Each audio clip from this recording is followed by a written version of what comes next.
detalhes, a Decisões e Soluções é a solução ideal para a construção da sua nova moradia. Construímos à sua medida e tratamos de toda a burocracia. Fazemos a avaliação da sua casa sem compromisso.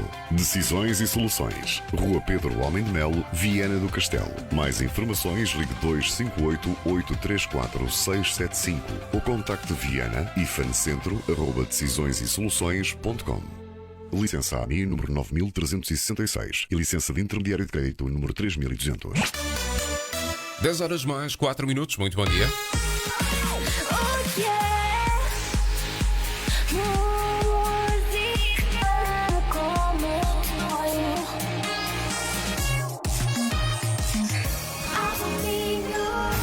Altominha FM, viagem de segunda-feira, 28 de junho. Está na altura de atualizarmos a informação na antena da tua rádio, desta feita com as finanças num minuto. Finanças num minuto. Já cá falamos de mobilidade elétrica na semana passada, no Finanças num minuto voltamos a falar esta semana, novamente em mobilidade elétrica, e para o efeito tenho de novo em estúdio o Miguel Domingues. Olá Miguel, muito bom dia. Olá Rui, bom dia.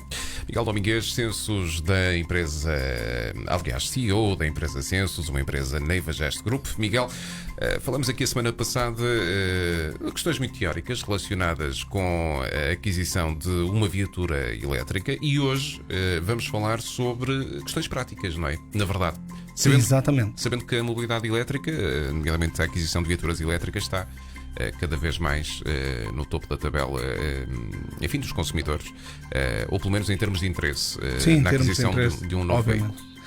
Nós aqui deixamos, na semana passada, deixamos a questão no ar, se compensa ou não uma viatura elétrica em detrimento de uma viatura a combustão. E, portanto, hoje pensamos dar aqui respostas concretas, atendendo a análise comparativas de veículos que existem no mercado nacional e, portanto, com isto tentar dar uma resposta. Evidentemente, cada caso é um caso, porque depende muito do número de quilómetros que se faça, do número de anos que a gente vai manter o veículo e, portanto, tudo isto tem influência. Mas nós seguimos aqui um padrão que entendemos seja um padrão que consegue abranger a maioria das pessoas. E para isso dizer que esse padrão passa por identificar um tipo de veículo.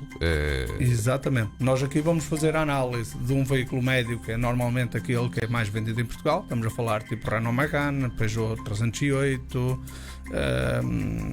Volkswagen Golf, tirando a publicidade, mas serão os mais vendidos disso, ou Mercedes Classe A, será um veículo médio desse calibre. Um utilitário.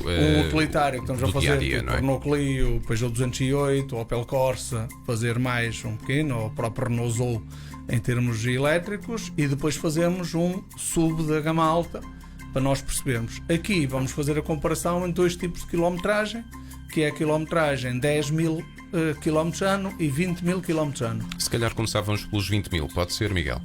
Pode ser, pelos 20.000, nós podemos por aí. E depois aqui havia só uma nota que eu gostava de dar, que era, nós partimos aqui do pressuposto, todos os cálculos que aqui são feitos têm como base 6 anos de manutenção do carro.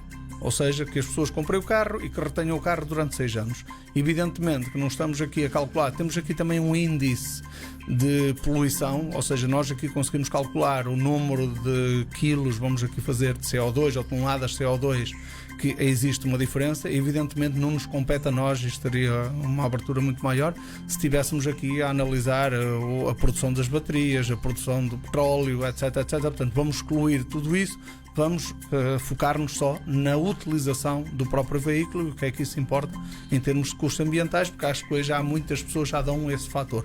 Não é só o financeiro, é nesse que nos vamos debruçar mais, mas prestar uma informação em relação aos custos ambientais.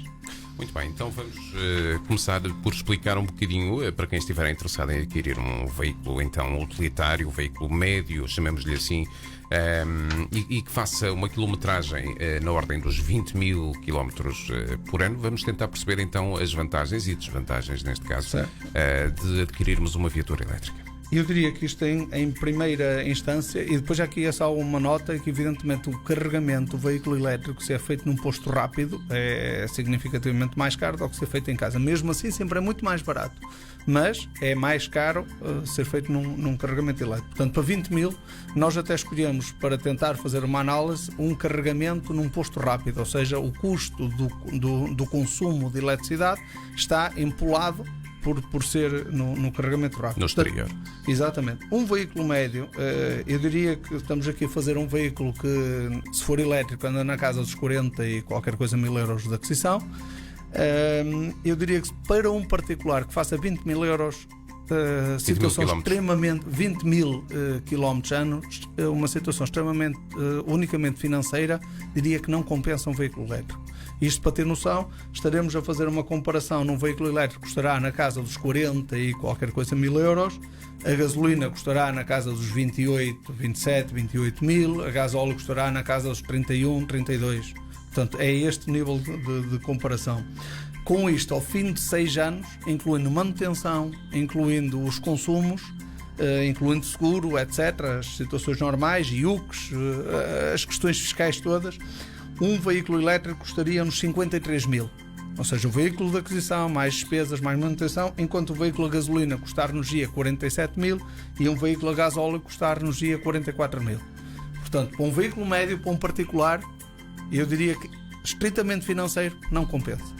E isto olhando apenas a questões de números, como disse inicialmente. De números, estritamente financeira com estes pressupostos. Vamos cá dizer que em termos ecológicos, diria que um veículo a gasolina irá consumir mais 20 toneladas de CO2 ou irá poluir com mais 20 toneladas de CO2 e um veículo a gasóleo com mais 16 toneladas de CO2 com um veículo elétrico.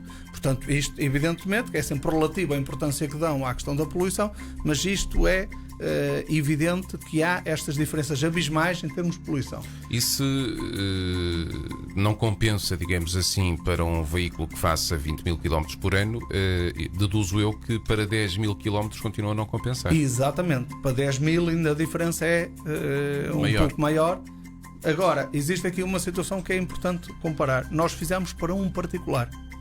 E agora, se nós introduzirmos o fator Estado ou o fator Governo a intervir na economia, temos as situações fiscais e as diferenças fiscais entre um veículo elétrico, que foi aquilo que falamos a semana passada, e um veículo a combustão.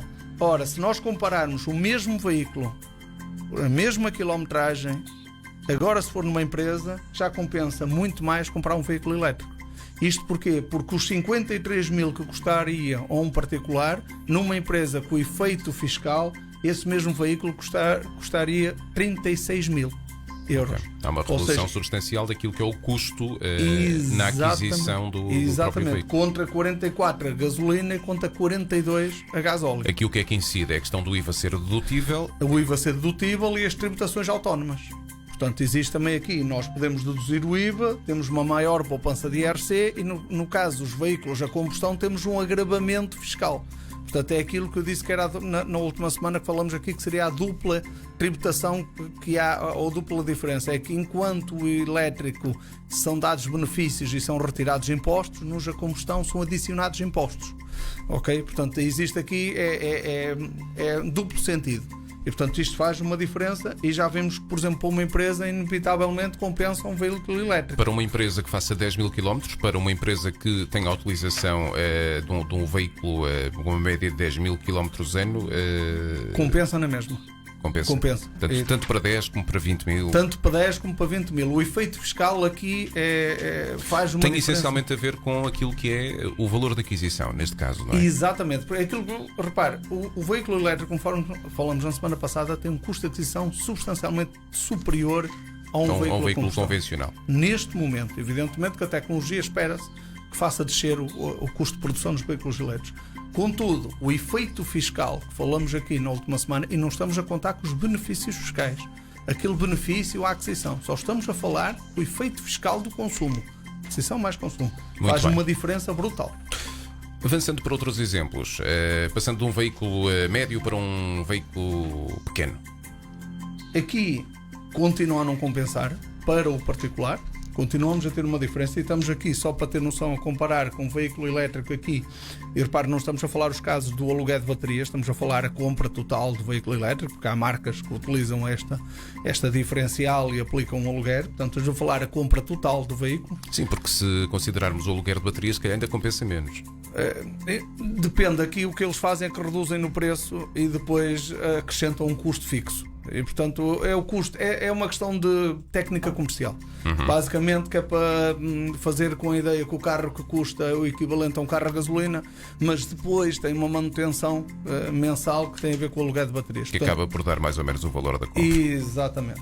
Isso significa que, por exemplo, um veículo elétrico utilitário andará na casa aos 30 mil euros, mais coisa, menos coisa, enquanto um veículo a gasolina andará nos 15 mil e um veículo a gasóleo no 20 mil. Portanto, foi nesta base que se calculou. Continua a não compensar, então, adquirir uma viatura elétrica. Um particular, por exemplo, para 10 mil km ano, só para ter noção, ficou o veículo elétrico em 33 mil, o a gasolina em 23 e o a gasóleo em 27. Neste caso, para quem faz 10 mil km por ano, compensa comprar um veículo a gasolina. Aqui a questão, parece-me que está a ser transversal a todos estes exemplos. A opção pela mobilidade elétrica tem muito a ver com aquilo que é, Miguel, a consciencialização da situação climatérica e ambiental, neste caso. Evidentemente, porque reparar aqui no próprio veículo pequeno também voltamos a falar mais ou menos no mais 20 toneladas que vamos colocar na atmosfera de CO2 se utilizarmos o veículo a gasolina ao fim de 6 anos do que se utilizarmos um veículo elétrico. Portanto, aqui estamos, para a empresa, voltamos a ter a mesma circunstância, passa a compensar mais o ter um veículo elétrico. Portanto, em todas as circunstâncias, compensa-se. O efeito fiscal aqui é brutal. Ok. E se eu pretender, enquanto particular, adquirir um SUV, um chamado SUV, portanto, um veículo de uma envergadura um bocadinho maior, as Sim, contas são as mesmas? Estamos aqui a falar, nós fomos aqui buscar um sistema, fomos buscar aqui, porque já existe alguma circunstância para um segmento que eu diria que é um SUV de gama alta. Portanto, estamos a falar que género de veículos, estamos a falar aqui ou num BMW X5 ou num Mercedes GLE ou GLC propriamente, estamos a falar ou um Volvo já de uma classe superior. De uma classe superior, estamos a falar este tipo, ou um Jaguar E-Pace, portanto estamos a falar este tipo, uma gama superior, mas acho que fomos buscar aqui até por situação académica para perceber estas diferenças. E aqui nós temos uma curiosidade, é que, por exemplo, num particular compensa significativamente comprar um carro elétrico. E isto porquê? Porque o agravamento fiscal do ISV, que quando nós subimos de categoria de veículos, supostamente o veículo a combustão faz um consumo muito grande, e como o ISV está muito indexado à poluição que o próprio veículo faz, tem uma tributação maior. Exatamente. Só para terem noção, a tributação chega a ter uma diferença neste tipo de veículos superior a 20 mil euros só no ISV, mais o IVA. Mesmo que o particular não vá recuperar esse IVA, mesmo que seja neutro, em termos de consumo acaba por lhe compensar. Compensa-lhe um veículo elétrico. Portanto, se nós formos, quanto mais, a lógica que nós seguimos em tendência é que quanto mais alta for a categoria de veículo, mais compensa ao particular ir para o veículo elétrico. Estou a ficar desiludido com o nosso país. Mas esta é que é a realidade. Ou seja, o Miguel pode não dizer isto, mas eu estou à vontade para dizer. Não estou. Eu não me compete a mim estar a dizer. Mas fico desiludido. Se efetivamente a mobilidade elétrica está aí e é a aposta do futuro, obviamente pela questão das emissões do CO2 e por causa também, obviamente, da questão ambiental, e é óbvio que nós temos que evoluir para energias renováveis também. A verdade é que neste momento, para incentivar ao consumo, só se está a incentivar aqueles que têm maior poder de compra para o fazer, ou então empresas.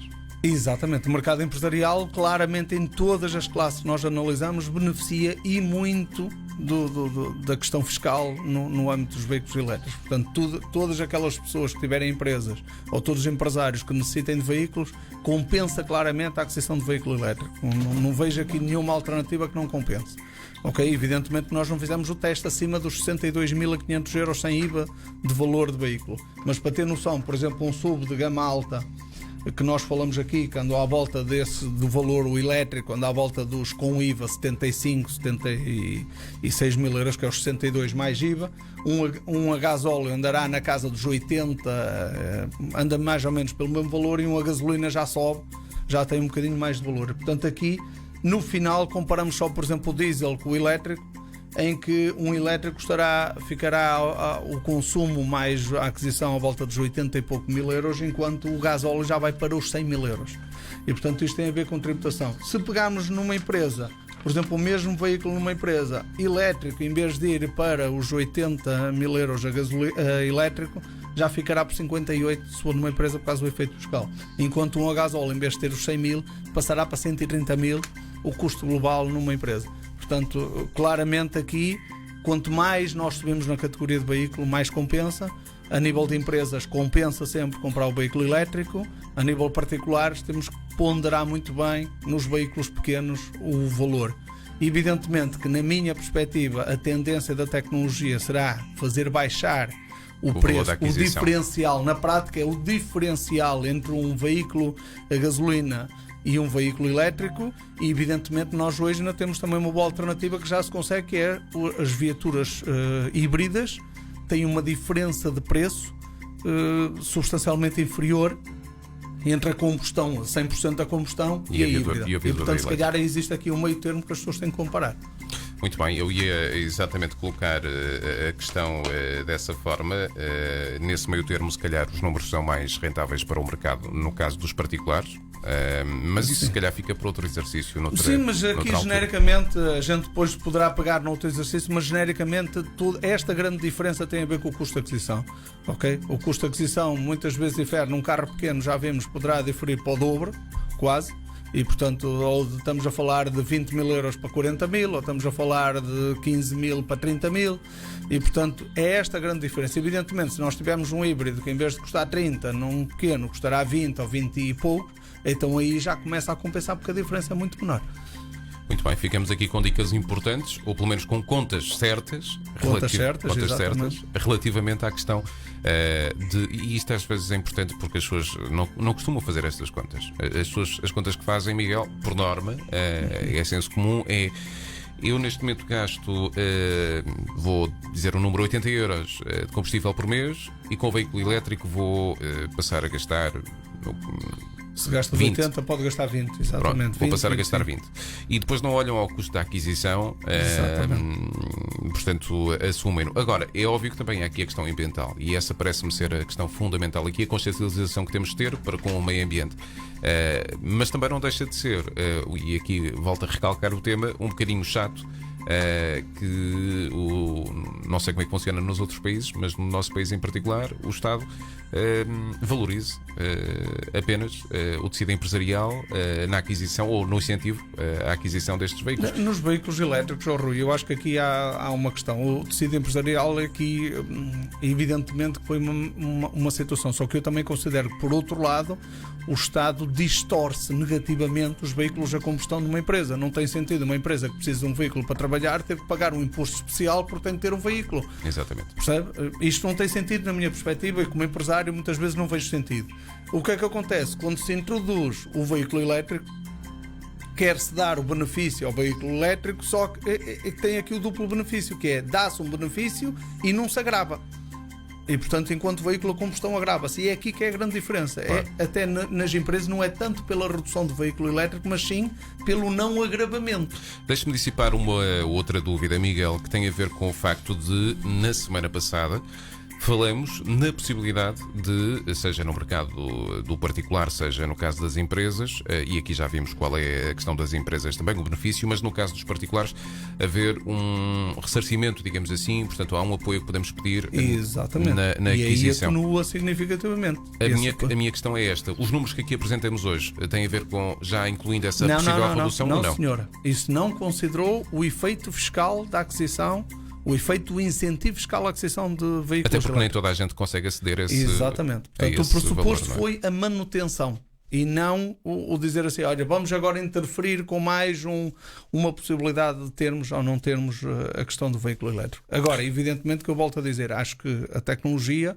vai evoluir e este diferencial vai se reduzir e, portanto, daqui a algum tempo vai compensar. E nós sabemos que cada vez mais a combustão está a ser tributada e, portanto, todos os anos há um agravamento tributário da combustão, no fundo da matéria-prima, da gasolina e do gasóleo, a uma base chamado, ou por detrás de uma coisa chamada taxa de carbono. E, portanto, todos os anos essa taxa de carbono sobe e todos os anos isto cada vez fica mais caro, enquanto a energia elétrica não tem subido à mesma proporção. E a ver, vamos se não sobe também nos próximos tempos. Já vai subir agora em julho. Era assim só uma pronta com rasteira. Miguel, obrigado por esse bocadinho, por nos esclarecer a nós, aos nossos ouvintes, então esta temática sobre a mobilidade elétrica que está cada vez mais em voga, mas para a qual é obviamente importante fazermos contas. Obrigado por essas contas certas. Voltamos na próxima semana com mais Finanças no Minuto para falar seguramente sobre outros temas de interesse. Exatamente, Rui. Até para a semana. Muito obrigado. Até para a semana então. Miguel Domingues, CEO da empresa Census, uma empresa na Evagast Group, com o Finanças no Minuto. Se não ouviste a conversa na íntegra, ela vai ficar disponível em podcast dentro de minutos em radioaltominho.sapo.pt. Finanças no Minuto. Estamos com 24 depois das 10. Já daqui a pouco temos mais música na edição das manhãs. Vem aí a nova de J Balvin. É poupar. É poupar que a gente Se entende. entende, sim, senhor.